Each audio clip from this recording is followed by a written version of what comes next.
7 days. That's all it took.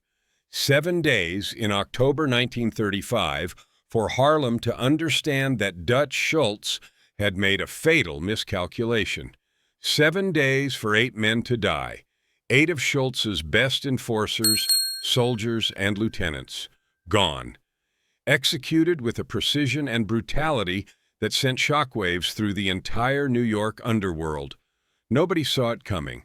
Not the police, not the newspapers, not even the victims themselves, until it was too late. It started on a Monday morning, October 14th, 1935. Tommy the Hammer Malone was found in his apartment on the edge of Harlem, throat cut so deep that his head was nearly severed. Tuesday brought 2 more bodies. Mickey O'Brien and his partner, Johnny Knuckles DeMarco, were discovered in an alley off 127th Street, both with single bullet wounds to the back of the head. Professional, clean, no witnesses. By Wednesday, Dutch Schultz's organization was panicking. 3 men dead in 3 days, all of them experienced street soldiers who knew how to watch their backs. Someone was hunting them, someone good, someone who moved like smoke and struck like lightning. Thursday, 2 more. Frank the Butcher Costello, no relation to the famous mob boss, and his bodyguard were found in a stolen car parked near the East River. Both had been tortured before they died. Cigarette burns, broken fingers, the kind of work that takes time and privacy, the kind of work that sends a message. Friday brought another body. Saturday brought the last 2. By Sunday morning, 8 of Dutch Schultz's most reliable men were dead, and Harlem was buzzing with one name.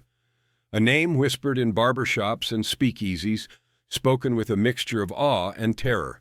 Alabama Black. Nobody had seen him. That was the thing that made it so terrifying. 8 men killed in 7 days, and not a single witness. No descriptions, no leads, just bodies and rumors. The police were baffled. The newspapers called it the Harlem Reaper and ran sensational stories about a phantom killer. But everyone in the criminal underworld knew the truth. This wasn't random violence.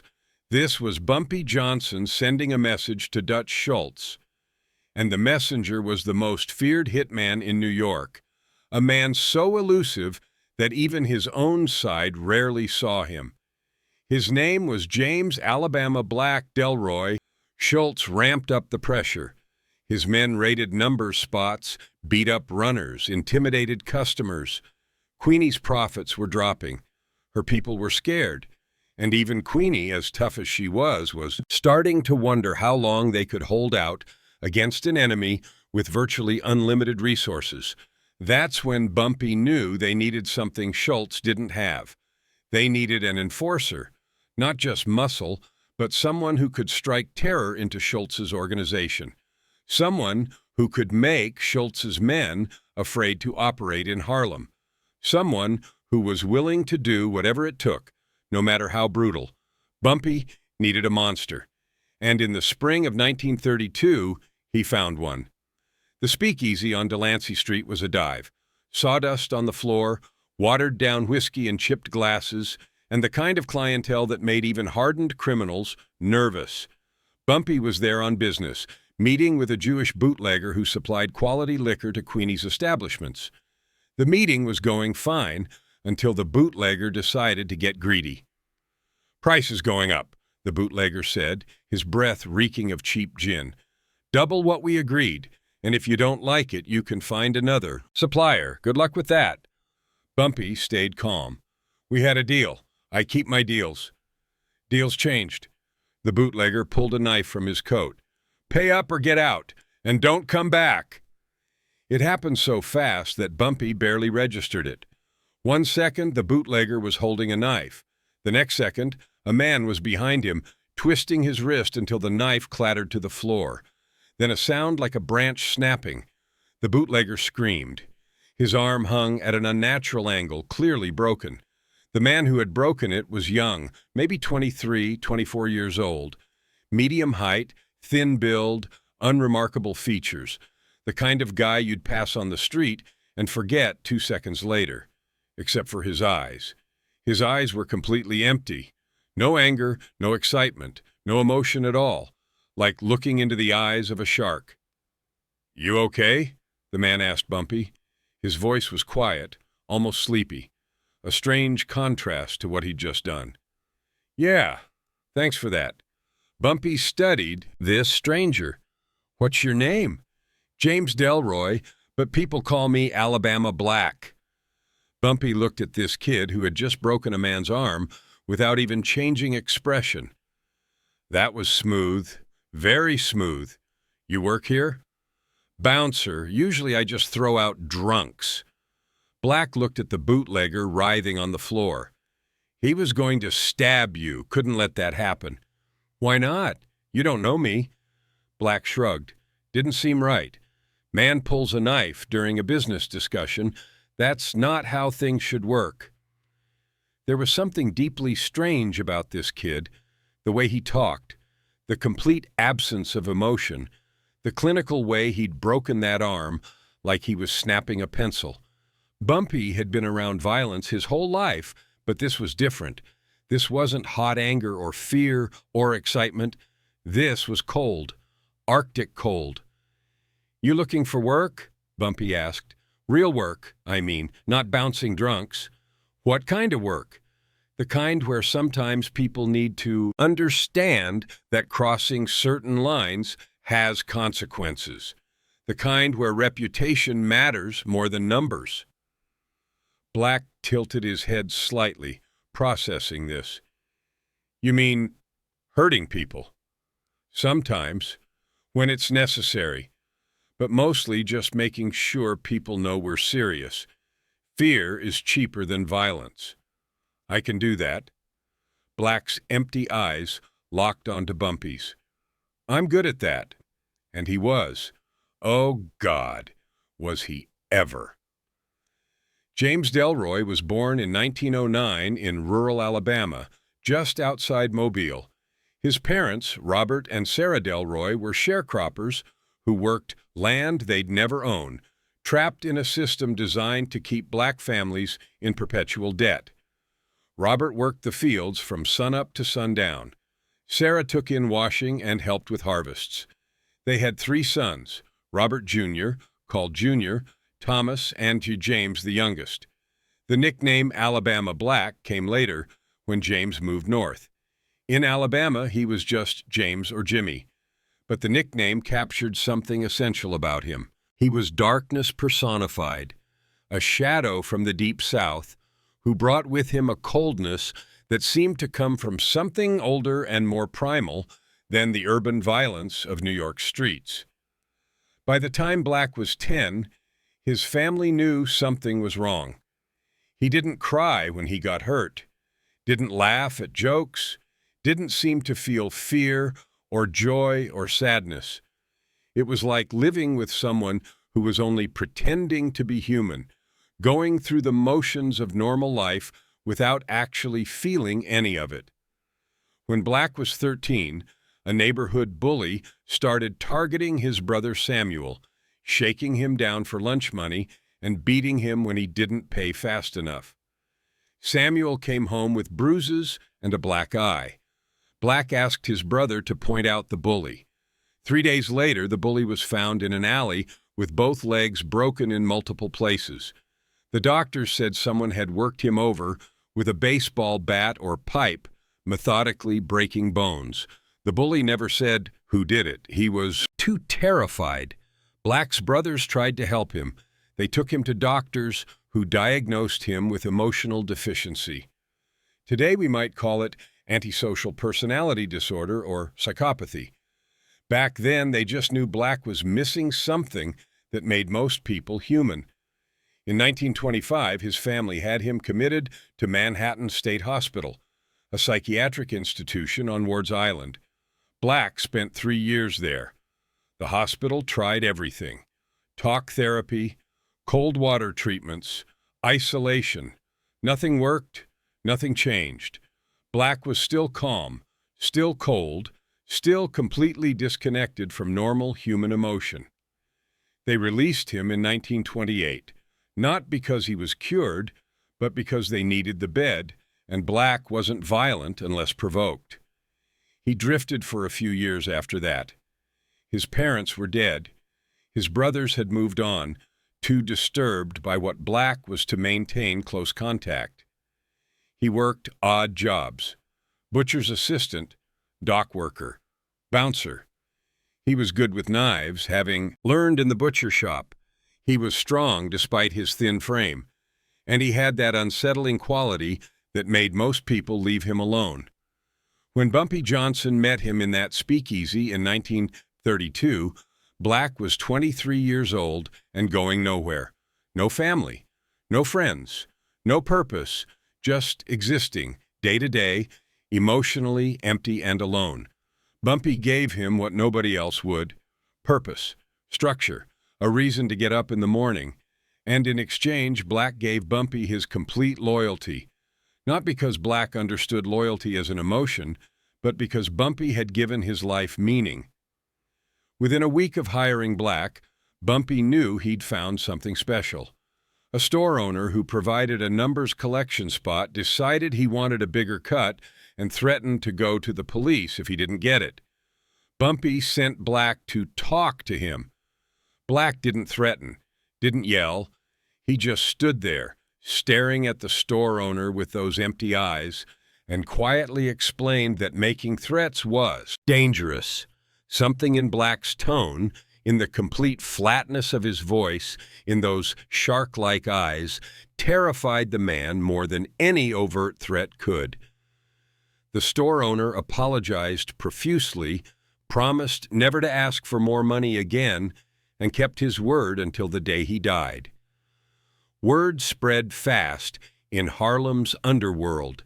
Bumpy Johnson had a new enforcer, and this one was different. Alabama Black didn't fight like a normal tough guy. He fought like a machine. Cold, precise, terrifying. People started calling him the Ghost because he moved so quietly, appeared so suddenly, struck so efficiently, and disappeared just as fast. But the Ghost hadn't been tested yet. Not really. That test was coming, and it was coming in the form of Dutch Schultz's full-scale assault on Harlem in 1935. By 1935, Dutch Schultz was done playing nice. He'd tried buying out the Harlem numbers bankers. He'd tried intimidation. He'd tried undercutting their prices. Nothing worked as long as Stephanie St. Clair and Bumpy Johnson held out. So Schultz decided to do what he did best: unleash overwhelming violence. In September 1935, Schultz sent 20 of his best men into Harlem with instructions to destroy Bumpy's operation by any means necessary. Raid the numbers spots, beat the runners, scare the customers, burn down the collection points, make it impossible for Bumpy to do business. And if Bumpy or any of his people fought back, kill them. The assault started on September 15th. Schultz's men hit 3 of Bumpy's numbers spots in a single night, smashing furniture, stealing money, and putting 2 of Bumpy's runners in the hospital with broken bones. The message was clear: surrender or get destroyed. Bumpy called an emergency meeting with his top lieutenants. They met in a back room of a restaurant on Lenox Avenue, 8 men sitting around a table discussing their options. Most of them wanted to fight back directly, hit Schultz's operations in the Bronx, strike at his speakeasies and breweries. An eye for an eye. But Bumpy knew that wasn't the answer. We hit his spots, he hits ours harder. We kill one of his men, he kills 3 of ours. We can't win a straight-up war. He's got more men, more money, more everything. So what do we do? Asked Junie Bird, Bumpy's second-in-command. Just let him push us out of business? No. Bumpy looked around the table. We don't fight his army, we fight him. We make him afraid. We make his men afraid. We make them understand that operating in Harlem means death. Not might mean death, means death. How? Bumpy smiled. It wasn't a pleasant smile. We send Black. The room got quiet. Everyone at that table had heard the stories about Alabama Black. Some had seen him work, but this was different. This wasn't dealing with one problem dealer or one stubborn store owner. This was war. Dutch sent 20 men, Bumpy continued. I want them gone, all of them. And I want it done fast enough that Dutch can't respond. Hit them before they know what's happening. Make them disappear. Make it so brutal that nobody else wants to volunteer for Harlem duty. There was a long pause. Then someone asked the question everyone was thinking. Can Black handle 20 men? Bumpy's smile widened. Let's find out. What followed was the most terrifying week in Harlem criminal history. Black got a list of names, descriptions, and locations of Schultz's enforcers, and then he went hunting. The first kill was Monday morning. Tommy the Hammer Malone, one of Schultz's most experienced street soldiers, found in his apartment with his throat cut. Tuesday brought Mickey O'Brien, Chawuyin, and Johnny Knuckles DeMarco, both shot execution style in an alley. Wednesday was quiet, which made everyone even more nervous. Where would he strike next? Thursday, Frank the Butcher Costello and his bodyguard, found in a stolen car, tortured before they died. Friday, another body. Saturday, 2 more.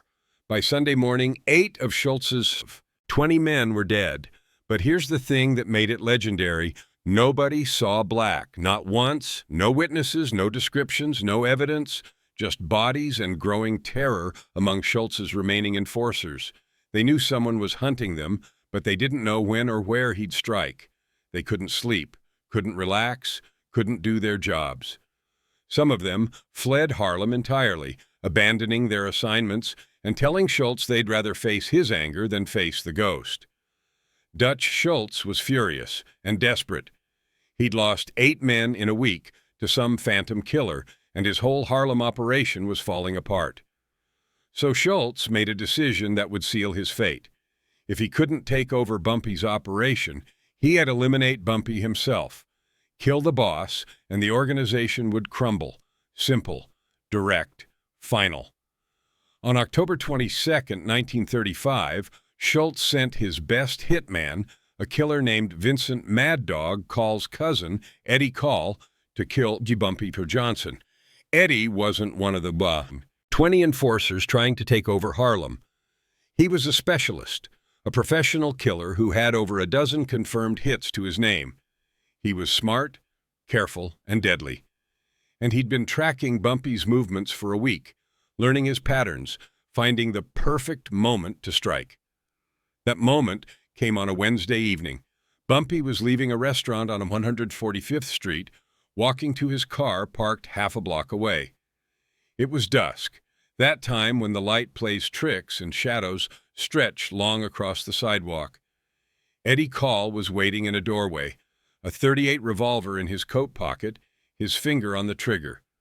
Bumpy never saw him. Eddie stepped out of the doorway, raised the gun, and aimed at the back of Bumpy's head.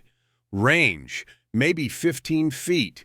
An easy shot for someone with Eddie's skills. One trigger pull and Bumpy Johnson would be dead.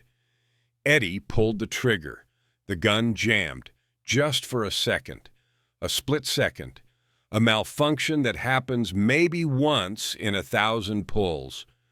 Bad ammunition, a dirty firing pin, who knows? But it jammed.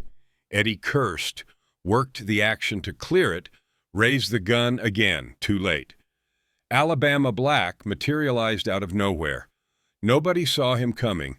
Not Eddie Call, not Bumpy, not the few pedestrians on the street. 1 second, the sidewalk was clear. The next second, Black was there, moving so fast he was almost a blur. He grabbed Eddie's gun hand and twisted. Bones snapped. Eddie screamed. Black drove a knife under Eddie's ribs, angled up toward the heart. Professional, precise, fatal. Eddie dropped to the sidewalk, blood pooling beneath him, his eyes wide with shock and fear. The whole thing took maybe 3 seconds. 3 seconds from the jammed gun to Eddie Call bleeding out on the pavement. Bumpy had barely had time to turn around. "You okay?" Black asked, that same flat, emotionless voice he always used. Bumpy looked at the dying hitman, then at Black, then back at the hitman. His heart was pounding. He'd been seconds from death. "How did you? Been following you for 2 days. Saw this guy watching you yesterday. Something felt wrong. Thought I should stay close." Black knelt down, wiped his knife clean on Eddie's coat, and stood back up. "We should go. Police will be here soon." They left Eddie Call dying in the street and disappeared into Harlem's evening crowds. By the time police arrived, both men were long gone. Eddie died before the ambulance got there. The police ruled it an unsolved homicide, just another dead gangster in a city full of them. That night, Bumpy and Black sat in Bumpy's apartment, drinking whiskey and not saying much. Finally, Bumpy spoke. "You saved my life." "Yes." "Why were you following me? I didn't ask you to." Black stared at his glass, watching the amber liquid catch the light. "You gave me purpose, a reason to exist. If you died, that purpose dies with you, so I protect you. Makes sense." It was the most emotion Bumpy had ever heard from Black, which is to say, still no emotion at all, just cold logic. But there was loyalty in that logic, absolute loyalty. Bumpy understood in that moment that Alabama Black would die for him, not out of friendship or affection, but because Bumpy's existence gave Black's life meaning. "Thank you," Bumpy said. Black nodded. "What do you want to do about Dutch?" "What do you mean?" "He sent a killer after you. He'll send another and another until one of them succeeds or he runs out of killers." Bumpy swirled his whiskey, thinking. Dutch Schultz was a problem that wasn't going to go away on its own. As long as Dutch was alive, Bumpy and everyone he cared about was in danger. "What do you suggest?" Black's empty eyes met Bumpy's. "Kill him. It's the only way this ends." "That would start a war with the Italian families. Dutch has connections to Luciano, to the commission. We kill him, they'll come after us." "Maybe. Or maybe they'll thank you. Dutch is getting sloppy. He wanted to assassinate Thomas Dewey, the prosecutor. The commission told him no. Too much heat. Dutch said he'd do it anyway. That's a problem for them. If Dutch dies before he causes that problem, maybe the commission sees it as you doing them a favor." Bumpy studied Black. For someone who supposedly didn't understand emotions or social dynamics, Black had a surprisingly sharp grasp of criminal politics. "You really think killing Dutch Schultz is the answer?" "Yes, but not just killing him, sending a message with his death, making it clear that anyone who tries to take Harlem will end up the same way." Bumpy thought about it. Assassination of a major mob boss was dangerous, audacious, maybe even suicidal. But Black had a point. Dutch wasn't going to stop. And if the commission was already angry with him, maybe they'd look the other way. "Can you do it?" Bumpy asked. Black smiled. It was the first time Bumpy had ever seen him smile, and it was terrifying. "Yes, I can do it." But before Bumpy could give the cool order, someone else made the decision for them. On October 23, 1935, Dutch Schultz was shot and killed in the Palace Chop House in Newark, New Jersey. The hit was ordered by the Commission, the governing body of the Italian-American Mafia, for exactly the reason Black had predicted.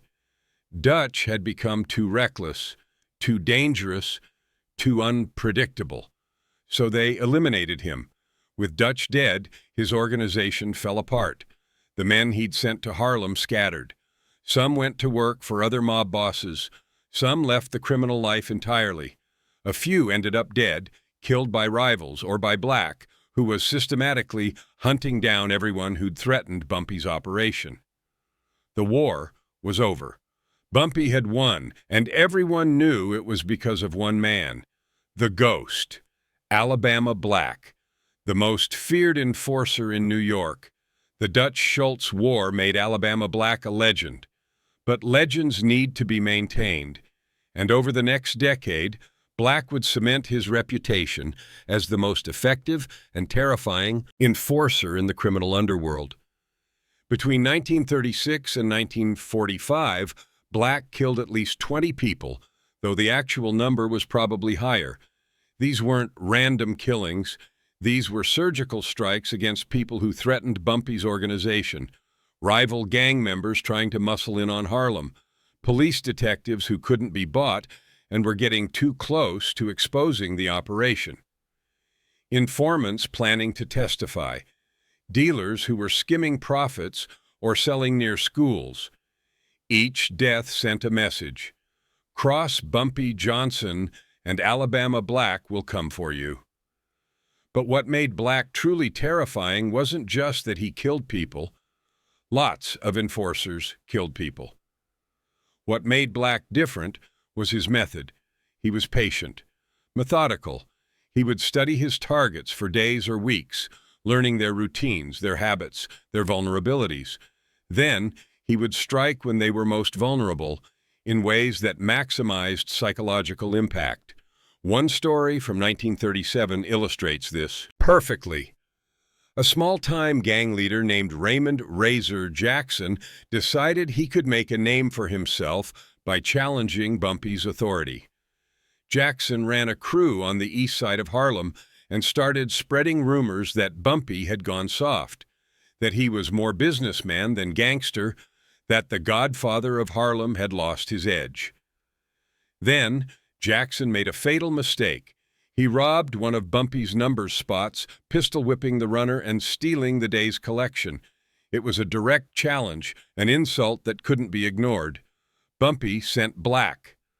Black found Jackson at a pool hall on Lenox Avenue, surrounded by 6 or 7 of his crew. Black walked in alone, unarmed, his hands in his pockets. Jackson and his boys laughed when they saw him. "Look who Dutch sent," one of them mocked. "It's Alabama Black. What's wrong, Black? Forgot to take your medicine?" Black stood there perfectly still, looking at Jackson with those empty eyes. "Mr. Johnson wants his money back. You took $347 from his collection spot yesterday. He wants it returned." Jackson grinned. "And what if I don't? What are you going to do, Dopey? You're one man. I got 6 guys here who'd love to put a bullet in you." The silence that followed was oppressive. Black didn't move, didn't blink, just stared. And something in that stare, in those shark-like eyes, started to make Jackson nervous. "You have 2 choices," Black said quietly. "Give back the money now, apologize to Mr. Johnson, and we'll consider the matter closed. Or don't, and see what happens." Jackson tried to laugh, but it came out forced. "I think I'll take option 3. Boys, shoot this crazy bastard." Jackson's men pulled their guns, and Black moved. What happened next became legend. Black moved faster than seemed possible, a knife appearing in his hand from nowhere. He was on the first gunman before anyone could react, the blade opening the man's throat in one smooth motion. 2 men down before a single shot was fired. 2 more wounded, dropping their guns and screaming. The last 2 ran, abandoning their boss, scrambling for the exit. Raymond Jackson pulled his own gun, but his hands were shaking. Black stood there, covered in other men's blood, holding his knife, looking at Jackson with that same empty expression. No rage, no excitement, nothing. Jackson dropped the gun. "Wait, please. I'll give you the money. I'll apologize, whatever you want." Black tilted his head slightly. "It's too late for that now." They found Jackson's body the next morning, tied to a pool table. The medical examiner stopped counting wounds at 50. The $347 was returned to Bumpy's operation, delivered anonymously to the collection spot Jackson had robbed. After that, nobody in Harlem challenged Bumpy Johnson's authority. Nobody dared, because everyone understood Cross Bumpy and Alabama Black would come, and death would be the merciful option. By 1936, Bumpy Johnson had established himself as the undisputed power in Harlem. But Harlem didn't exist in a vacuum. The Italian mafia families controlled most of New York's organized crime, and they expected tribute from anyone operating in their city. After Dutch Schultz's death, Lucky Luciano, the most powerful mob boss in America, reached out to Bumpy to discuss a new arrangement. The meeting took place in a restaurant in Little Italy. Bumpy walking into Italian mob territory was dangerous, but he went anyway, with only Alabama Black as his bodyguard. Luciano's men patted them down at the door, finding no weapons. What they didn't know was that Black didn't need weapons. His hands were lethal enough. Luciano was impressed that Bumpy showed up at all. Most black criminals wouldn't dare meet with the commission on their home turf. But Bumpy Johnson wasn't most criminals, and the calm, empty-eyed man standing silently behind him radiated danger in a way that made even Luciano's experienced bodyguards nervous. "That's your famous enforcer?" Luciano asked, nodding toward Black. "The ghost? That's him," Bumpy confirmed. Luciano studied Black for a moment. Black stared back with those lifeless eyes, not challenging, just empty. It was deeply unsettling. "I heard stories. Heard he killed 8 of Dutch's men in a week. Heard he saved your life. Heard he took apart Raymond Jackson's whole crew by himself. That all true?" "Every word. He don't look like much. That's what everyone says, right before they find out how wrong they are." Luciano smiled. "I like you, Bumpy. You got balls coming here, and you got the sense to bring protection that might actually work if things went bad." He paused. "Though things ain't gonna go bad, this is a friendly meeting." The negotiation that followed established the relationship that would define Harlem's organized crime for the next 2 decades. Bumpy would control the numbers game and street-level operations in Harlem. Luciano's organization would supply heroin for distribution through Bumpy's network, with profits split 50-50. The Italian families would provide political protection and keep other mobs out of Harlem. In exchange, Bumpy would pay tribute and respect the commission's authority in broader New York criminal affairs. It was a good deal for both sides. But what made it work was mutual respect. And part of that respect came from Alabama Black. The Italian mob families were used to being the most dangerous criminals in any room. But even they recognized that Black was different. He wasn't just muscle, he was something else. Something that even hardened mafia killers found disturbing. Albert Anastasia, the infamous Lord High Executioner of Murder Incorporated, met Black once at a sit-down between Bumpy and the Gambino family. Anastasia was responsible for hundreds of murders, a man so violent and feared that other mobsters spoke his name in whispers. After meeting Black, Anastasia pulled Bumpy aside and said, "That boy ain't right. Something missing in him. I've killed a lot of men, Bumpy. I understand killing. But your boy, he don't kill like a man. He kills like a machine. No heat, no heart, just cold execution. That's useful, but it's also scary as hell." Bumpy just smiled. That's why he's so good at what he does. The Italian families learned not to test Bumpy's organization, partly out of business sense, but also because nobody wanted to find out what would happen if they provoked Alabama Black. There were rumors that Black had killed 3 of the Genovese family's enforcers in 1938 when they got too aggressive in trying to take over some of Bumpy's territory. The bodies were never found. The Genovese family never filed a formal complaint. They just quietly backed off, deciding that Harlem wasn't worth the trouble. Even the legendary Frank Costello, the prime minister of the underworld, treated Black with cautious respect. At a meeting in 1941, Costello asked Bumpy, "Your boy there, Black, he's loyal to you, right? Like, really loyal?" "Absolutely. Why?" "Because if he ever decides to switch sides or go independent, we're all in trouble. A man who can kill like that, with no conscience to slow him down, that's dangerous to everyone. Bumpy nodded. That's why I make sure he never has a reason to leave. I give him purpose. I give him structure. I give him something his life needs. As long as I do that, Black stays loyal. And if you couldn't do that anymore, if you died or went to prison, then I honestly don't know what would happen. But that's a problem for another day. That loyalty was tested in 1943 when Bumpy was arrested on drug trafficking charges and sentenced to 15 years in federal prison. Everyone wondered what would happen to Alabama Black without Bumpy there to direct him. Would he spin out of control? Would another crime boss try to recruit him? Would he simply disappear? The answer surprised everyone. Black remained absolutely loyal to Bumpy, even in his absence. He followed Bumpy's orders that were passed through trusted lieutenants. He protected Bumpy's interests. He enforced Bumpy's rules. And he waited for Bumpy to come back. Bumpy's second-in-command, Junie Bird, ran the day-to-day operations while Bumpy was locked up. But everyone understood that the real power still lay with Alabama Black. He was Bumpy's will made flesh, the enforcer who kept the organization running according to Bumpy's vision, even when Bumpy was behind bars. There were attempts to subvert this.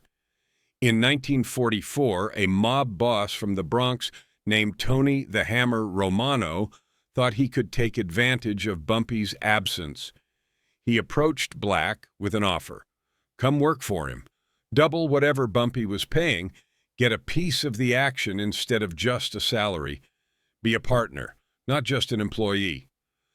Black listened to the whole pitch. Then he looked at Romano with those empty eyes and said, No. No? Just like that? You don't even want to think about it? Don't need to think. I work for Mr. Johnson. He's in prison, but he's still my employer. Still the person who gives my life structure and purpose. I'm not interested in working for anyone else. Romano made the mistake of pushing it. Johnson might not get out for 10, 15 years. You really going to wait that long? You really that loyal to a man who's locked up in Atlanta? Yes. That's stupid. Loyalty like that is going to get you killed or poor. Work with me, you'll make real money. Romano never finished the sentence. 3 days later, he was found in his car, shot once in the head. The police investigated. Nobody saw anything. Nobody heard anything. The case went cold. After that, nobody tried to recruit Alabama Black. The message was clear. Black's loyalty to Bumpy Johnson was absolute, unwavering, and non-negotiable. Cross that line, and you died. Black visited Bumpy regularly in prison, taking the train to Atlanta every few months. They would sit in the visiting room and talk about the business, about problems that needed solving, about the future. These visits were the only time Black showed anything approaching human connection. Not affection exactly, but something, a recognition that Bumpy was the one person in the world who mattered to him. During one visit in 1946, Bumpy asked Black a question that had been bothering him. Are you happy, Black? I mean, with this life we're living, all the violence, all the death, does it bother you? Black thought about it for a long moment. I don't think I experience happy the way you mean it. And no, the violence doesn't bother me. I don't feel guilt or remorse for what I do. I understand logically that killing is wrong, that normal people would feel bad about it. But I don't feel that. I just don't. So what do you feel? Purpose. You gave me that. Before I met you, I was just existing, going through the motions of being alive without actually living. You gave me structure, direction, a reason to get up in the morning. That's more valuable than happiness. That's survival. Bumpy nodded slowly. And if I wasn't here anymore? If I died or never got out of prison? Then I don't know. The purpose would be gone. I'd probably be gone too. Not dead, necessarily, but gone. faded away, back to just existing. That's a hell of a way to live, Black. It's the only way I know how. Bumpy Johnson was released from federal prison in 1952, having served 9 years. He returned to Harlem and immediately reasserted control of his organization, with Alabama Black at his side as always. The partnership continued through the 1950s and into the 1960s. Though both men were aging and the world around them was changing, the civil rights movement was transforming Black America. Young activists were fighting for equality through protests and political action, not through criminal enterprise. The heroin epidemic was devastating Harlem, turning the neighborhood that Bumpy had protected into a place ravaged by addiction. And federal law enforcement was getting more sophisticated, more aggressive in targeting organized crime. Bumpy was arrested again in 1963 on drug charges. This time, the evidence was overwhelming. He was convicted and sentenced to 15 years. He would die in 1968, just 5 years after starting his sentence of a heart attack at age 62. He never saw freedom again. As for Alabama Black, his fate after Bumpy's final imprisonment remains mysterious. Some say he disappeared shortly after Bumpy was sentenced, recognizing that his purpose was gone and simply fading away. Others claim he continued working for Bumpy's successors for a few years before vanishing. Still others insist he was killed by rivals, taking advantage of Bumpy's absence, though no body was ever found. The most credible accounts suggest that Black did exactly what he told Bumpy he would do. He faded away.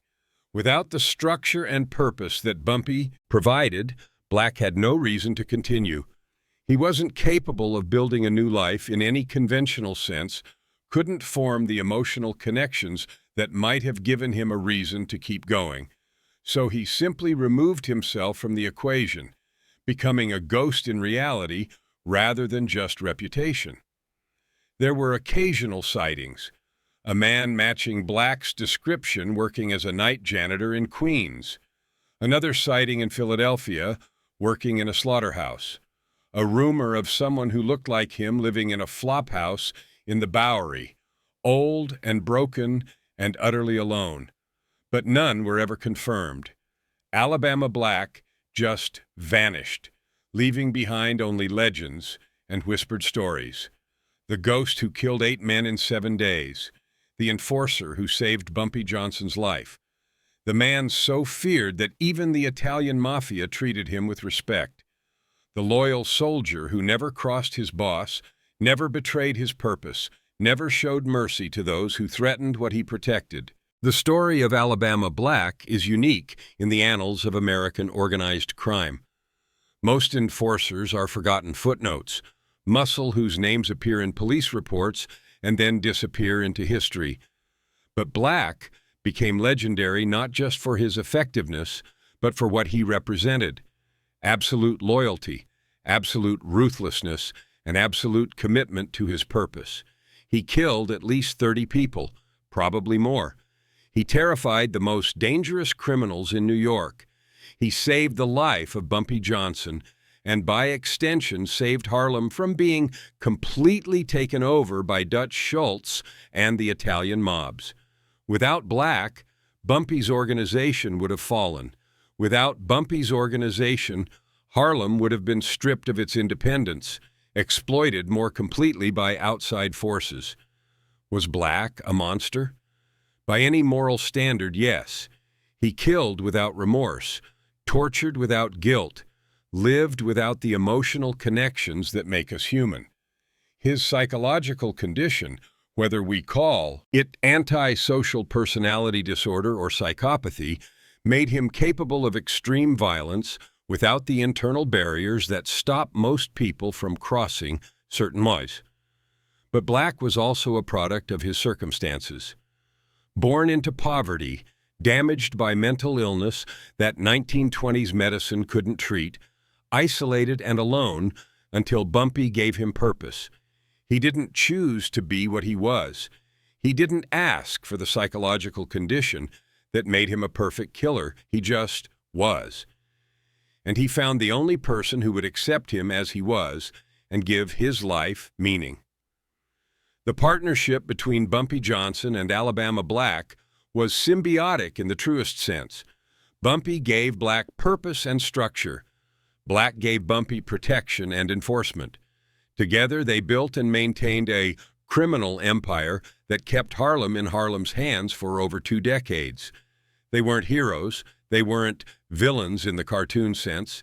They were complicated men navigating impossible circumstances, using the only tools available to them in a world that offered them no legitimate path to power or respect. What made Alabama Black so effective wasn't just his capacity for violence or his complete lack of moral restraint. Plenty of criminals had those qualities. What set Black apart was his methodology, his almost scientific approach to the work of killing. Black treated each assignment like a research project. When Bumpy gave him a target, Black would spend days or even weeks studying the person. He'd learn their daily routines, where they ate breakfast, where they bought their newspapers, which route they took home, who they talked to, where they felt safe. Black understood that everyone has patterns, and patterns create vulnerabilities. He kept notebooks, small leather-bound journals that he'd fill with observations written in his neat, precise handwriting, times and dates, descriptions of behavior, notes on bodyguards and security measures, sketches of buildings and escape routes. The Fodish notebooks were Black's way of processing the world, turning chaos into data that he could analyze and exploit. One notebook that survived, found years later by police during an unrelated investigation, contained entries like this: Tuesday, March 3rd, 1936. Target arrives at Pool Hall on Lenox Ave at 2:15 p.m. Stays until approximately 5:30 p.m., usually accompanied by 2 bodyguards, both armed. Exits through front door, walks 3 blocks to mistress's apartment on 134th St. Bodyguards, wait outside. Window on 3rd floor faces alley. Fire escape accessible. Target stays with mistress 1 to 2 hours.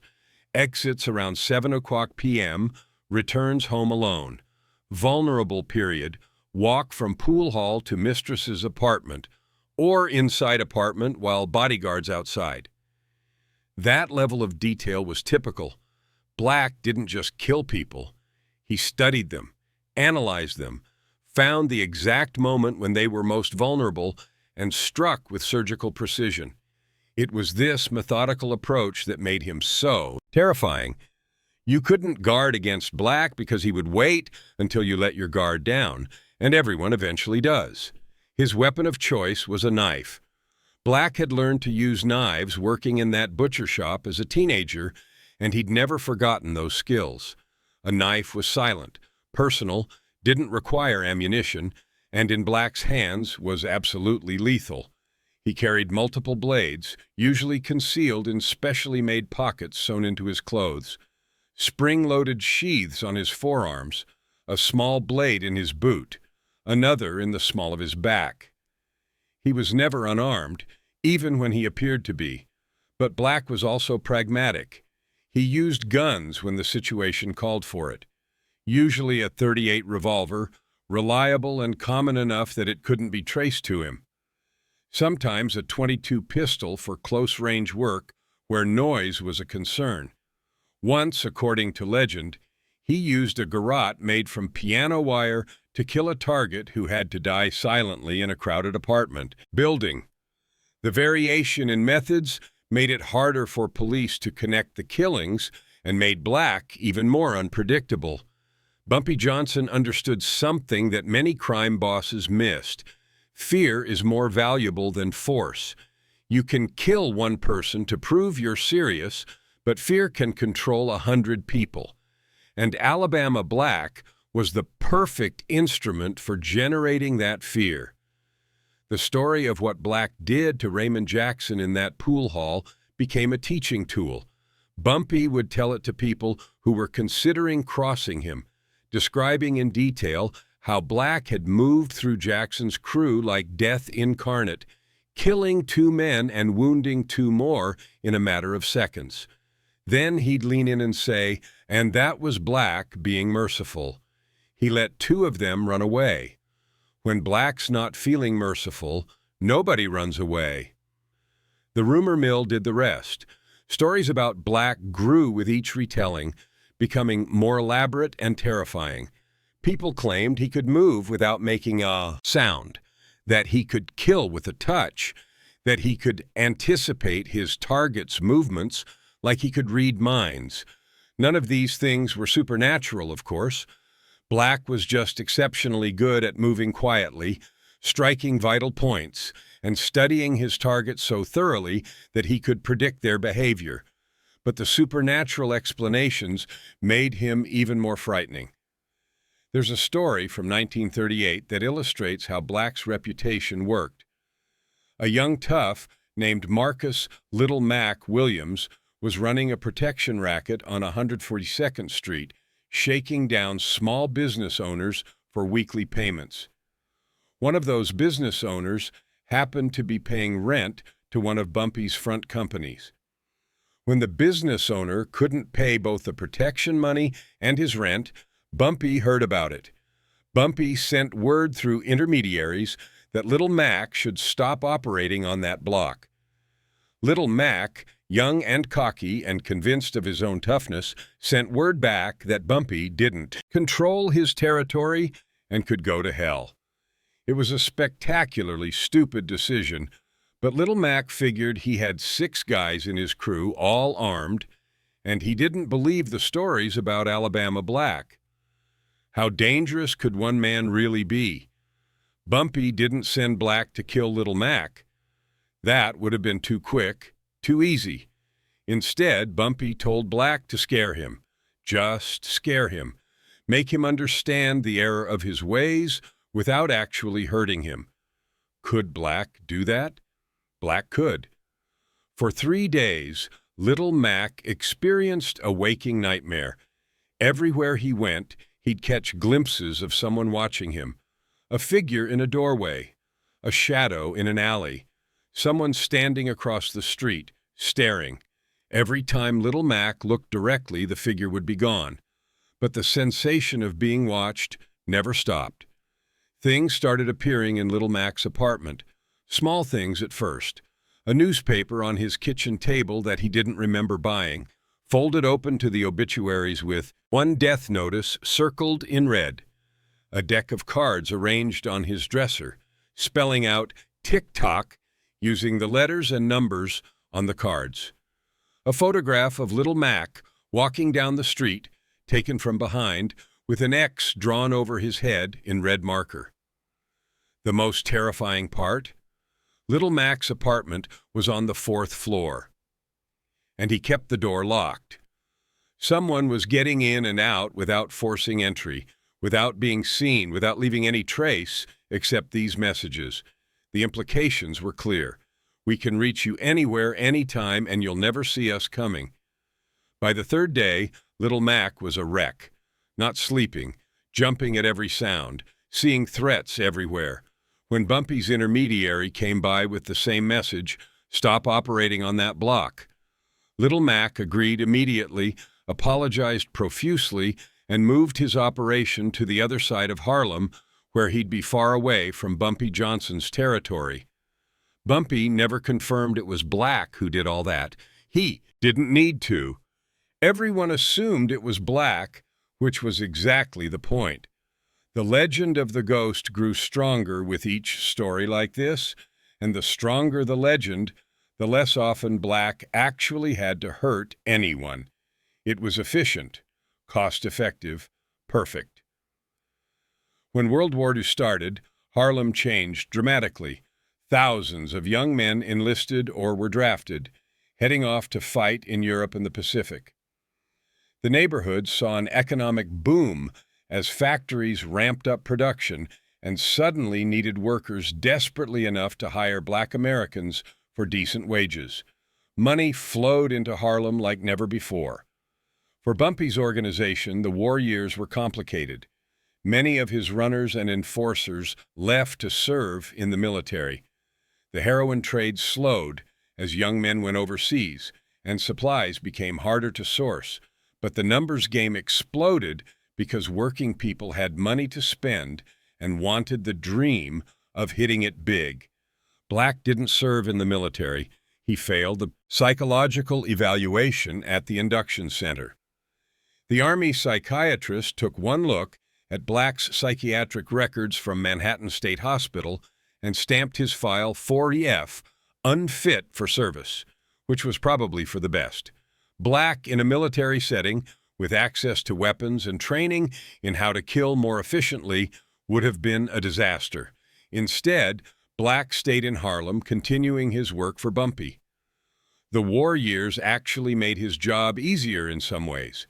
Police were stretched thin, focused on wartime security concerns rather than investigating murders in Harlem. Rival gangs were depleted of manpower, and people were too busy with their own problems to worry about what the ghost was doing in the shadows. During this period, Black killed at least 7 people, though the actual number was probably higher. These were mostly rivals, trying to take advantage of Bumpy's reduced manpower to muscle into his territory. Black made it clear that reduced manpower didn't mean reduced enforcement. If anything, he was more aggressive during the war years, compensating for the lack of numbers with increased violence. One incident from 1943 became legendary.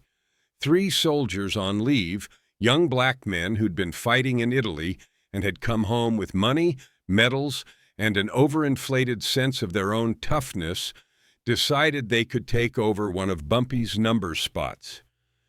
They walked into the collection point on 138th Street, guns drawn, and demanded that everyone hand over the money and betting slips. Black was there.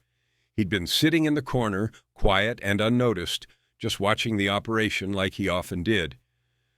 When the 3 soldiers drew their weapons, Black stood up and walked toward them. "You boys should leave," he said quietly. "Go back to celebrating your leave.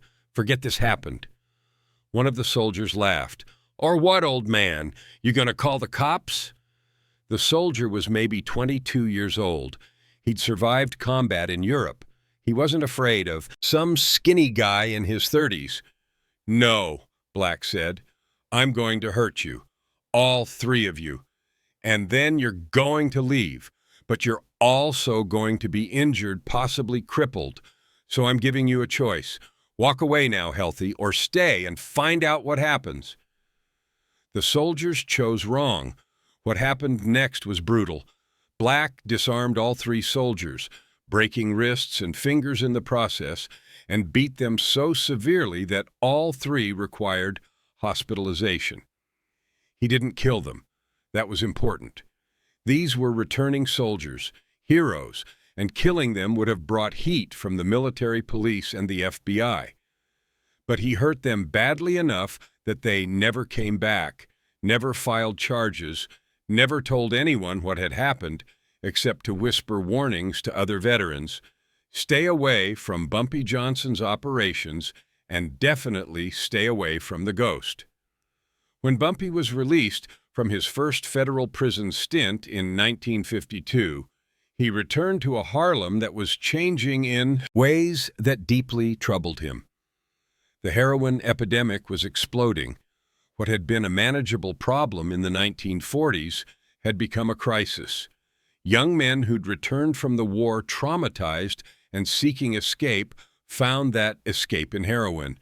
It spread through the neighborhood like a plague, destroying families and communities. Bumpy's organization profited from this misery. The deal he'd made with Lucky Luciano in the 1930s meant that Bumpy controlled heroin distribution in Harlem, and the profits were enormous. A single kilo of pure heroin, cut and distributed through street dealers, could generate tens of thousands of dollars in profit. That's something like $500,000 in today's money. The numbers game still made money, But heroin was the real cash cow. But Bumpy wasn't blind to what the drug was doing to his community. He saw the addicts nodding off in doorways. He saw mothers selling their bodies to pay for their habits. He saw teenagers who should have been in school shooting up in abandoned buildings. It ate at him, the contradiction between the money he was making and the damage he was causing. He tried to impose rules: no selling to children, no selling near schools, no adulterating the product with dangerous cutting agents that could kill customers. Dealers who broke these rules faced Alabama Black's judgment, and that judgment was swift and brutal. Black enforced these rules with characteristic efficiency. There's a story from 1954 about a dealer named Curtis Little Man Johnson who was caught selling heroin to a 15-year-old kid. The kid overdosed and nearly died. When Bumpy found out, he told Black to handle it. Black found Curtis at his apartment on 129th Street. Curtis was a small-time dealer, not particularly tough or smart, just trying to make money however he could. When Black showed up at his door, Curtis actually opened it, thinking it was a customer. "You sold to a kid," Black said, standing in the doorway. Curtis went pale. "Man, I didn't know. The kid lied about his age, said he was 21. You should have checked. Mr. Johnson has rules. No selling to kids. You broke the rules." "Please, man, it was a mistake. I'll never do it again, I swear." Black stepped into the apartment and closed the door behind him. What happened next, nobody knows for sure. But Curtis Little Man Johnson was never seen again. His body was never found. The apartment was cleaned out, all traces of his existence removed. He simply vanished, as if he'd never existed. Word spread. Dealers started being very careful about checking ages. The rule against selling to kids was enforced so strictly that it actually worked. Not perfectly, but better than you'd expect from a criminal organization. It was Black's reputation that made it work. Nobody wanted to find out what he'd done to Curtis. Nobody wanted to risk becoming another disappeared person. But enforcing these rules put Black in an impossible position. He was trying to minimize the harm of a product that was fundamentally harmful. He was protecting children, while enabling an epidemic that destroyed adults. The contradiction would have eaten at a normal person. But Black didn't process morality that way. He had rules, and he followed them. Mr. Johnson said no selling to kids, so Black made sure nobody sold to kids. That the heroin trade itself was destroying Harlem didn't factor into his calculations because Mr. Johnson had decided to be in the heroin trade, and Black's job was to enforce Mr. Johnson's decisions, not question them. By the late 1950s, Black was approaching 50 years old. In enforcer years, that's ancient.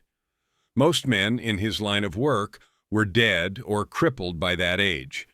But Black was still working, still feared, still as effective as he'd been 20 years earlier. Physically, he was slower. Not slow, but slower. His reflexes weren't quite as sharp. His body ached in ways it hadn't when he was younger. He'd been shot twice over the years, stabbed multiple times, beaten in fights that didn't go as smoothly as planned. The accumulated damage was taking its toll, but experience compensated for decreased physical prowess. Black at 50 was smarter than Black at 30. He made fewer mistakes. He planned more carefully. He relied more on psychology and less on raw violence. The result was that he was arguably more effective as an older man than he'd been as a younger one, just in different ways. Bumpy noticed the changes. They had a conversation about it in 1958, sitting in Bumpy's apartment, sharing whiskey like they had done countless times over the years. "You getting tired?" Bumpy asked. "Physically, yes. The work is harder than it used to be. You want to step back? I can find other people to handle enforcement, give you a pension, make sure you're taken care of." Black was silent for a long moment, staring at his whiskey glass. What would I do? If I step back, if I stop doing this work, what's my purpose? You could retire, rest, enjoy what years you have left. Enjoy how? I don't experience joy like normal people. I don't have hobbies or interests or relationships. This work, this purpose you gave me, it's the only thing that gives my life structure and meaning. Without it, I'm just an empty shell waiting to die. Bumpy felt a pang of something like guilt. He'd given Black purpose, yes, but was that purpose healthy? Was it right to keep someone like Black in this violent life when any moral person would encourage him to find something else, anything else? But Bumpy also knew the truth. There was nothing else for Black. The world had no place for someone like him in any legitimate context. Then you keep working, Bumpy said. Long as you want to, long as you're able to, you've got a place in this organization. Thank you. But promise me something, Black. When you can't do it anymore, when the work becomes too hard or too dangerous, you'll tell me, I don't want you getting killed because you pushed yourself beyond what your body can handle. Black nodded. I promise. It was a promise Black would never have to keep, because events would overtake both men before Black's physical capabilities declined to the point where he couldn't work. In 1963, the federal government launched a massive investigation into organized crime in New York. The Kennedy administration, with Robert Kennedy as Attorney General, had made breaking the back of the mafia a priority. But their investigation wasn't limited to Italian families. They were targeting all organized crime, including Bumpy Johnson's operation in Harlem. The FBI used every tool available: wiretaps, surveillance. Informants offered deals in exchange for testimony, financial investigations that tracked money through shell companies and front businesses. They built their case slowly, methodically, gathering evidence that would be impossible to fight in court. Black knew something was wrong months before the arrests came. He noticed surveillance that was too good to be local police. Federal agents, probably FBI. They were watching the organization's main operations, photographing everyone who came and went, building a case. He told Bumpy, "They're coming. I don't know when, but they're building towards something big." Bumpy nodded. He'd suspected the same thing. "If they arrest me, what will you do?" "Same thing I did last time. Wait, enforce your rules, protect your interests until you come back or tell me to stop." "They might try to flip you, offer you immunity in exchange for testimony against me." Black's expression didn't change. "That won't work. You know that." "Yeah, I do." Bumpy smiled sadly. "You're the most loyal person I've ever known, Black. I just hope that loyalty doesn't destroy you when I'm not around to give you purpose." "It won't destroy me. I'll just fade away, back to what I was before I met you. But that's okay. At least I'll have had these years where my life meant something." The arrests came in December 1963. Federal agents swept through Harlem, picking up Bumpy and 15 of his top lieutenants. The charges were extensive: drug trafficking, racketeering, conspiracy, money laundering. The evidence was overwhelming: wiretap recordings, financial documents, testimony from multiple informants who'd been given deals. Black wasn't arrested. That was the strange part. The FBI knew about him. They had his name in their files. They'd watched him work, but they didn't have direct evidence linking him to specific crimes that would hold up in court. All they had were stories, rumors, and the bodies of people who'd crossed Bumpy Johnson. No witnesses would testify against Black. No physical evidence connected him to any of the murders.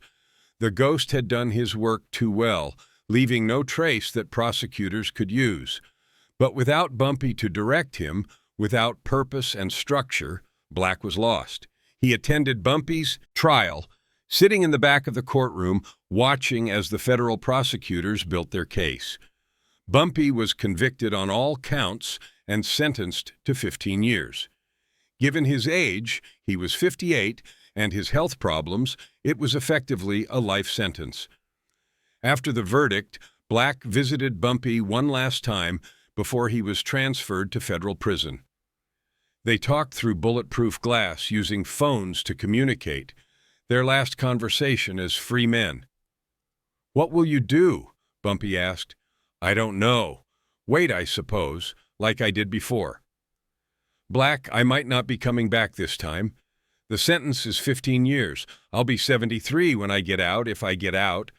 My heart's not good. The doctors say I might not have that long."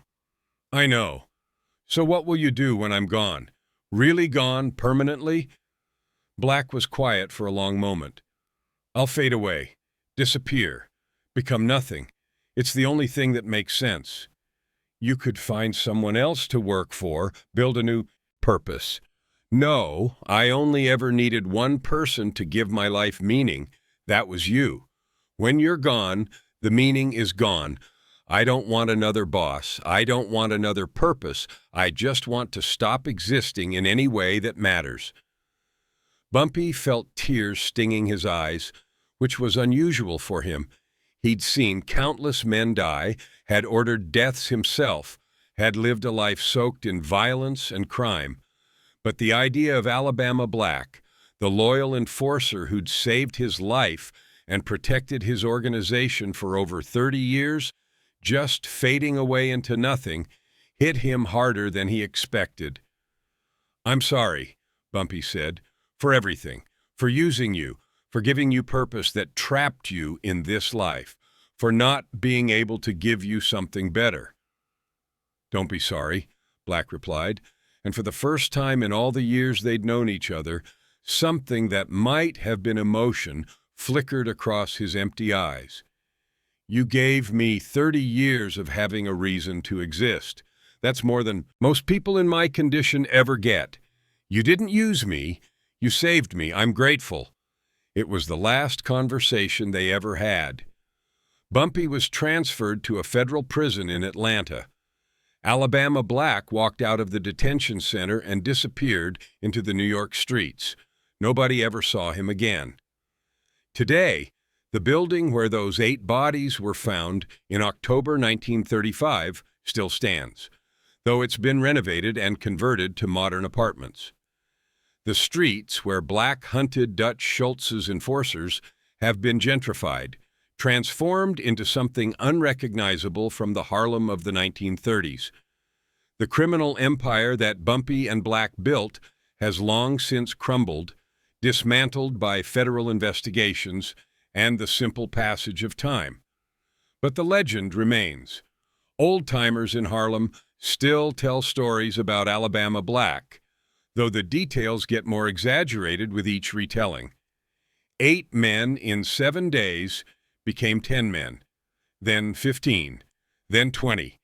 The ghost who could walk through walls, who could kill with a glance, who could appear and disappear like smoke. The reality was terrifying enough. The legend is even worse. And maybe that's fitting, because in the end, Alabama Black was always more legend than man.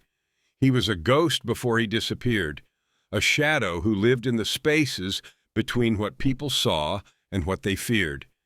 His life was defined not by emotion or connection, but by purpose and loyalty. And when that purpose ended, so did he. The bloody week of October 1935 announced to the world that Harlem would not be conquered, that its defenders were willing to go further than anyone else, that they had a weapon more terrifying than anything the established mobs could field. That announcement echoed through decades, shaping how organized crime developed in Black neighborhoods, influencing power dynamics that would last for generations. But the announcement came with a cost. The violence, the death, the heroin that Bumpy's organization distributed, destroying the community even as it enriched its distributors. The young men who grew up idolizing criminals instead of pursuing legitimate success. the families torn apart by addiction and violence. That cost is still being paid in Harlem and neighborhoods like it across America. This is the untold story of Alabama Black and Bumpy Johnson. Not to glorify them, but to understand them, to recognize that behind every criminal empire there are enforcers who do the dirty work, men who are used, feared, and ultimately forgotten. Men who live without the emotional connections that make life worth living, who find purpose in violence, who fade away when that purpose ends. Alabama Black was that man. The ghost of Harlem, the most feared enforcer in American criminal history. The loyal soldier who never crossed his boss, never betrayed his purpose, and never showed mercy to those who threatened what he was sworn to protect. He came out of nowhere in 1932.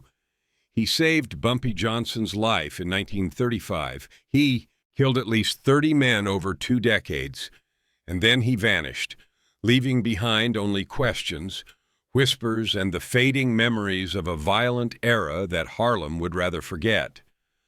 The ghost is gone now, but the legend lives on.